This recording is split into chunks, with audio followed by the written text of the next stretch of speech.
Xin chào các bạn, video ngày hôm nay sẽ là một chiếc bánh với chủ đề kỷ niệm ngày cưới. Trong một cái tông màu xanh lam đậm thì các bạn sẽ làm những cái bông hoa có tính chất đối xứng bằng những màu hồng, tím hoặc là màu đỏ.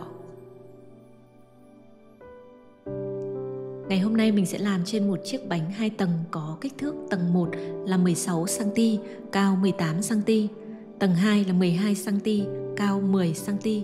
Các bạn lưu ý là nên đặt tầng bánh thứ hai lui ra phía sau một chút để chúng ta có một khoảng trống rộng, xếp hoa lên bánh được an toàn hơn. Các kỹ thuật làm và trang trí bánh ngày hôm nay các bạn có thể sử dụng và để ứng dụng với cả chất liệu kem bơ cũng như là chất liệu kem tươi thực vật. Đầu tiên, để tạo những cái đường sóng dọc theo thân bánh thì mình sẽ sử dụng chiếc bay số 4. Các bạn thoải mái phiêu những cái đường kem nhẹ nhàng uốn lượn như thế này ở trên bánh, nhưng lưu ý là chúng ta cần chà láng một lớp kem khá dày. Ở đây thì mình sẽ có một lớp kem màu nhạt ở bên trong và một lớp kem màu xanh lam đậm ở bên ngoài. Màu xanh lam đậm mình sử dụng cho chiếc bánh này là một màu xanh được pha từ màu xanh coban kết hợp với màu xanh navy. Nếu như bạn không có xanh navy, các bạn có thể sử dụng xanh coban kết hợp với màu đen. Trên nền bánh màu xanh lam đậm thì chúng ta nên để tầng 2 là màu nhạt. Việc làm này sẽ giúp cho màu bánh của các bạn nó đỡ bị nặng nề, và khi các bạn phối kết hợp với màu hoa nó cũng dễ hòa nhập hơn.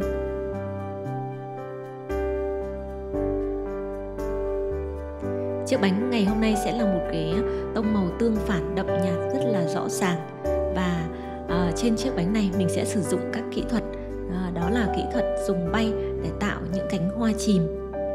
Ở đây mình sử dụng bay số 28. Chúng ta sẽ đi theo hướng từ trong trung tâm hoa ra ngoài theo 5 hoặc 6 hướng khác nhau để các bạn tạo thành những bông hoa.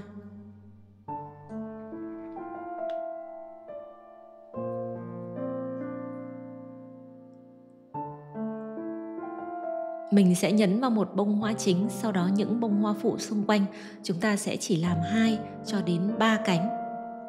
Lưu ý là cái việc dùng bay số 28 này, muốn tạo những cánh hoa mềm mại thì các bạn nên đi theo những cái đường sóng hình dấu ngã.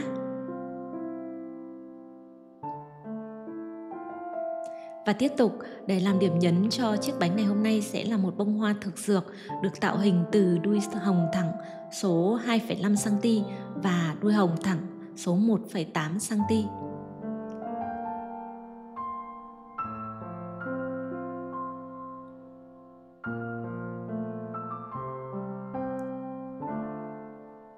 Và để sử dụng cho phần bắt hoa ngày hôm nay mình sẽ sử dụng 2 típ bắt hoa, đó là típ hồng thẳng kích thước 2,5cm và típ hồng thẳng kích thước 1,8cm.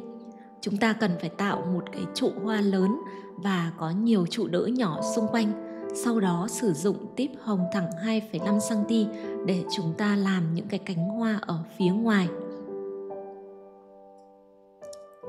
Yêu cầu của hoa thực dược đó là những cái cánh hoa sẽ có đầu cánh nhọn, cho nên mình sẽ đi theo phương pháp rút cánh và phương pháp đẩy cánh nhọn để tạo ra những cái đầu cánh có độ nhọn và cong nhẹ.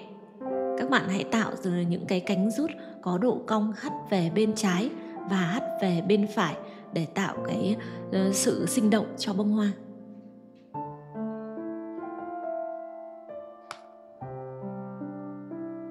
Yêu cầu để làm những bông hoa cánh nhọn như thế này, các bạn cần phải có một loại kem mềm. Nếu như các bạn làm bằng kem bơ thì cái việc tạo đầu cánh nhọn sẽ khó hơn kem tươi một chút.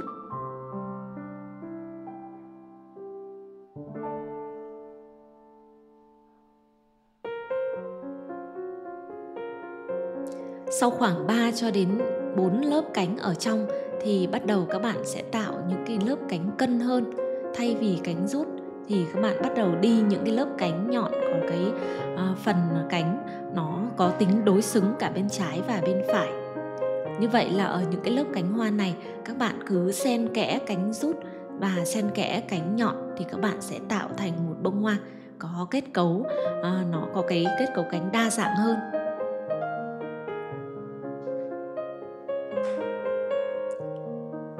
Với bông thực dược này có kích thước bông khá lớn, cho nên mình sẽ tiếp tục có thêm những lớp cánh đệm nữa ở phía bên ngoài bằng những cái chân cánh phụ. Thì thông thường với những bông hoa quá lớn, các bạn nên gia cố thêm một cái trụ phụ nữa để tạo những cánh hoa vươn xa hơn.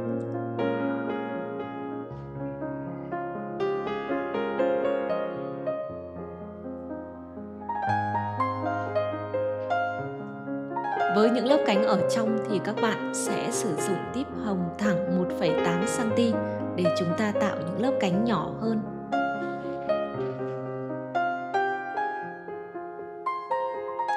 Và cuối cùng là phần những cánh hoa chưa tách nở thì các bạn sẽ có một trụ phụ.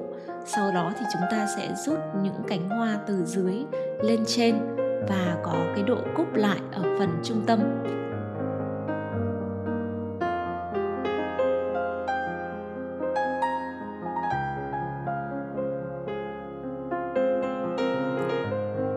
Nếu như các bạn muốn tạo sự đặc biệt hơn cho những đầu cánh hoa thì chúng ta sẽ sử dụng thêm một túi bóp kem nữa. Các bạn có thể sử dụng típ tròn 01 hoặc 02, hoặc đơn giản là các bạn chỉ cần cắt đầu túi bóp kem nhỏ thôi thì chúng ta sẽ tạo thành những cái đường viền cánh, và những cái đường viền cánh này nó sẽ giúp cho cánh hoa của các bạn có độ cong, uốn lượn, mềm mại hơn.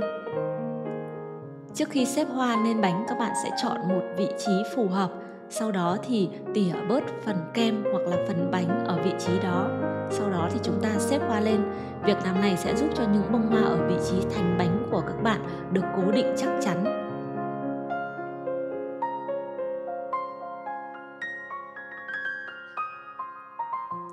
Bạn cũng có thể sử dụng típ hồng thẳng số 1,8 cm để chúng ta tạo hình những cánh hoa vươn xa hơn nếu cần thiết.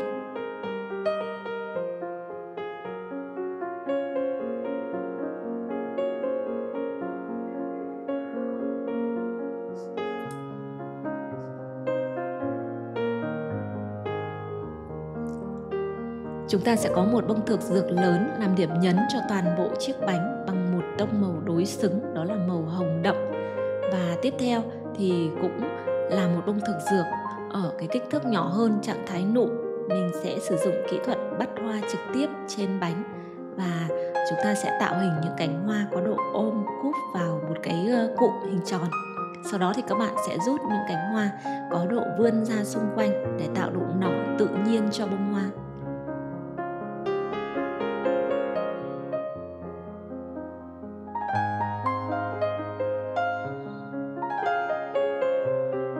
Như vậy là phần hoa đã xong, các bạn chỉ cần decor thêm topper trang trí theo chủ đề.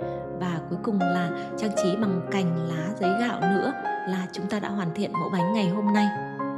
Đây là một mẫu bánh với kỹ thuật bắt hoa rất đơn giản cùng với những chi tiết trang trí tối giản, sử dụng cho những dịp kỷ niệm ngày cưới hoặc là những cái bữa tiệc nhỏ hoặc là sinh nhật cho các cá nhân có cái gu thẩm mỹ là những cái tông màu đậm có độ tương phản mạnh.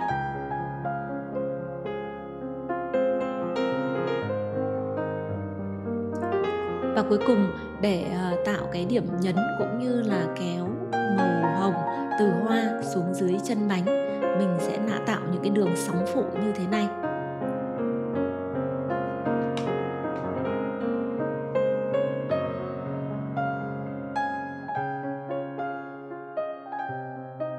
Như vậy là chiếc bánh trang trí với chủ đề kỷ niệm ngày cưới của mình ngày hôm nay đã xong, với điểm nhấn là một bông hoa thực dược, cành lá giấy gạo, và đặc biệt là trên chiếc bánh này sẽ có một cái tông màu có độ tương phản rất là mạnh bằng một màu xanh lam đậm và một màu hồng đậm. Những màu như thế này thì sẽ rất kén người xem hoặc là kén người thưởng thức. Tuy nhiên thì với những cái tông màu nhẹ nhàng thì đôi lúc chúng ta cũng nên thử sức với những tông màu đậm để có thể mang được những cái sản phẩm phong phú hơn, đa dạng hơn đến với khách hàng. Cảm ơn các bạn đã theo dõi video của mình ngày hôm nay. Và nếu như bạn yêu thích video này, hãy bấm like, chia sẻ kênh và bình luận cho mình xin những góp ý của các bạn cũng như là những yêu cầu của các bạn nếu như các bạn muốn mình làm những cái mẫu bánh khác ở những video sau nhé. Cảm ơn các bạn đã theo dõi video.